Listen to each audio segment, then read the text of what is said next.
Bank એક સંસ્થા છે જ્યાં પૈસાની લેવડ-દેવડ થાય છે.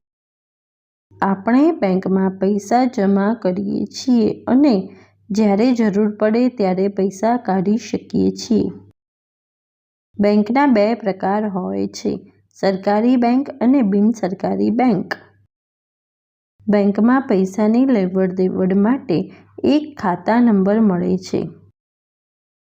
આ ખાતા નંબરની મદદથી આપણે બેંકમાં પૈસાની લેવડ-દેવડ કરી શકીએ છીએ. બેંકની મદદથી આપણે કોઈને પણ ક્યાંય પણ પૈસા મોકલી શકીએ છીએ.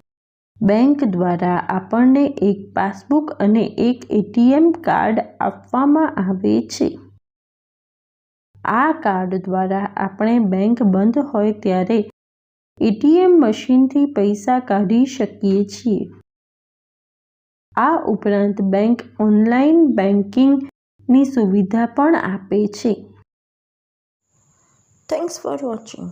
Do like, share and subscribe to my channel.